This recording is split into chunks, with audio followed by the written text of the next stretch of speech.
ఆంధ్రప్రదేశ్ రాజకీయాలు కాపు రాజకీయం మరోసారి హాట్ టాపిక్గా మారుతోంది.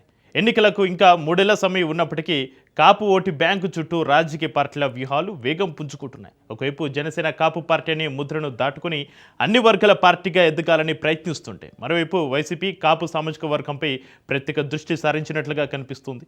విజయవాడలో సాయికృష్ణ అదృశ్యం కేసు, కాపు నేతల సమావేశాలు, నానాజీ త్రిమూర్తుల సవాలు ఇవన్నీ కలిపి ఏపీ రాజకీయాల్లో కొత్త చర్చకు దారితీశాయి. అయితే ఇద్దరు కాపు సామాజిక వర్గానికి చెందిన నేతల మధ్య సవాళ్ల పర్వంతో కాపు రాజకీయం కాకరేపుతోంది. ఉన్నపలంగా అధికార ప్రతిపక్ష కాపు నేతల మధ్య రాజకీయం తారాస్థాయికి చేరడానికి కారణం ఏంటి? ఒకరిపై ఒకరు సవాళ్లు ప్రతి సవాలు ఎందుకు విసురుకుంటున్నారు? Let's watch. ఎన్నికలు సమీపిస్తే కాపు రాజకీయం వేడెక్కడం ఆంధ్రప్రదేశ్ రాజకీయాల్లో కొత్త విషయమేం కాదు. కానీ ఈసారి పరిస్థితి భిన్నంగా కనిపిస్తోంది. ఏపీలో కాపుల చుట్టూ రాజకీయం తిరగడం చాలా ఏళ్లుగా జరుగుతోంది.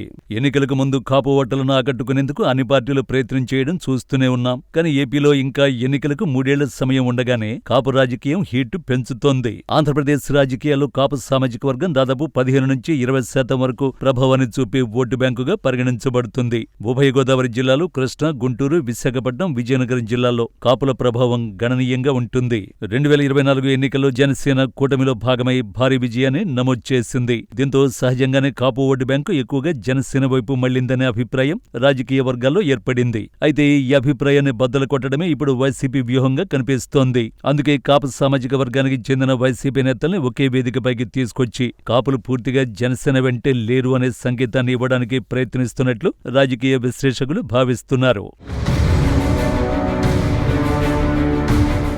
విజయవాడలో సాయికృష్ణ అదృశ్యం కేసు సాధారణ క్రిమినల్ కేసుగానే ప్రారంభమైన తర్వాత అది రాజకీయ మలుపు తిరిగింది. సాయికృష్ణ కుటుంబం జనసేనకు అనుకూలంగా ఉన్న నేపథ్యం తర్వాత అదే కుటుంబం జనసేన నాయకత్వంపై అసంతృప్తి వ్యక్తం చేయడం రాజకీయంగా చర్చనీయాంశమైంది. ఈ అంశాన్ని వైసీపీ రాజకీయంగా ఉపయోగించుకునే ప్రయత్నం చేస్తోందనే అభిప్రాయాలు వినిపిస్తున్నాయి. కూటమి ప్రభుత్వం అధికారంలోకి వచ్చిన తర్వాత కాపు వర్గం ఆశించిన స్థాయిలో ప్రాధాన్యం పొందలేదనే భావనను ప్రజల్లోకి తీసుకువెళ్లేందుకు వైసీపీ ప్రయత్నిస్తోందనే విశ్లేషణలు ఉన్నాయి. ఒకవైపు సానుభూతి రాజకీయాలు, మరోవైపు సామాజిక వర్గ రాజకీయాలు కలిసి కొత్త అజెండాకు దారితీస్తున్నాయనే చర్చ జరుగుతోంది. ఒకవైపు వైసీపీ కాపు నేతలు స్పీడ్ పెంచగానే మరోవైపు జనసేన నేతలు యాక్టివ్ అయ్యారు. అందులో భాగంగా Kakinada rural Janasena MLA YCP అధినేత జగన్పై చేసిన తీవ్ర వ్యాఖ్యలు హాట్ టాపిక్ గా మారాయి. కాకినాడ రూరల్ ఎమ్మెల్యే పంతం నానాజీ జగన్ను ఉద్దేశించి చేసిన సవాల్ని సాధారణ రాజకీయ వ్యాఖ్యగా చూడలేమని రాజకీయ పరిశీలకులు అంటున్నారు. ఎందుకంటే నానాజీ కూడా కాపు సామాజిక వర్గానికి చెందిన నాయకుడు. ఆయన వ్యాఖ్యల ద్వారా జనసేన శ్రేణులు దూకుడు పెంచడంతో పాటు కాపు వర్గంలో పార్టీ ప్రభావాన్ని మరింతగా బలపరచాలనే ప్రయత్నం కనిపిస్తోందని అంటున్నారు. దీనికి వెంటనే వైసీపీ ఎమ్మెల్సీ తోట త్రిమూర్తులు ప్రతి సవాలు విసరడం కూడా యాదృచ్ఛికమేం కాదనే అభిప్రాయం వ్యక్తమవుతోంది. కాపు వర్గానికి జనసేన మాత్రమే ప్రతినిధి కాదు, వైసీపీలో కూడా బలమైన కాపు నాయకత్వం ఉంది అనే సందేశాన్ని ఇవ్వడానికి ఈ సవాళ్లు ఉపయోగపడుతున్నాయని విశ్లేషకులు చెబుతున్నారు. ఇటీవల పవన్ కళ్యాణ్ కుల రాజకీయాలకు వ్యతిరేకమని పదే పదే చెబుతున్నారు. జనసేనను కేవలం కాపు పార్టీగా కాకుండా అన్ని వర్గాల పార్టీగా విస్తరించాలనే ప్రయత్నం చేస్తున్నారు. కానీ అదే సమయంలో వైసీపీ మాత్రం కాపు అంశాలను పదే పదే తెరపైకి తీసుకొస్తోంది. కాపు సమావేశాలు, కాపు నేతల ప్రకటనలు కాపు సంక్షేమంపై చర్చలు పెంచుతోంది. దీంతో పవన్ కళ్యాణ్ ఒక రాజకీయ ఇబ్బందికర పరిస్థితిని ఎదుర్కొంటున్నారని విశ్లేషకులు చెబుతున్నారు.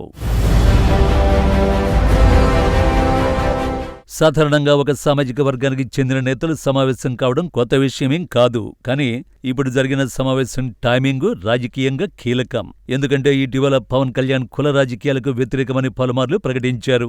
జనసేనను కేవలం కాపు పార్టీ అనే ముద్ర నుంచి బయటకు తీసుకురావడానికి పవన్ ప్రయత్నిస్తున్నారు. అలాంటి సమయంలోనే వైసీపీ కాపు నేతల ప్రత్యేక సమావేశం ఏర్పాటు చేయడం ద్వారా ఒక రాజకీయ సందేశం ఇచ్చినట్లయిందని రాజకీయ విశ్లేషకులు చెబుతున్నారు. పంతం నానాజీ జగన్ను సవాల్ చేయడం, తోట త్రిమూర్తులు వెంటనే ప్రతి సవాలు విసరడం రాజకీయంగా చూస్తే వ్యక్తిగత ప్రతిష్టల పోరాటం కంటే పెద్ద అర్థాన్ని కలిగి ఉందనే చర్చ జరుగుతోంది.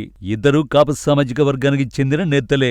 ఇద్దరూ గోదావరి రాజకీయాల్లో ప్రభావం ఉన్న ప్రాంతాల నుంచే వస్తున్నారు. నానాజీ వ్యాఖ్యల ద్వారా జనసేన క్యాడర్ను ఉత్సాహపరచాలని చూస్తే, త్రిమూర్తుల కౌంటర్ ద్వారా వైసీపీ తన కాపు నాయకత్వాన్ని యాక్టివ్ చేస్తున్నట్లు కనిపిస్తోందని పొలిటికల్ విశ్లేషకులు చెబుతున్నారు.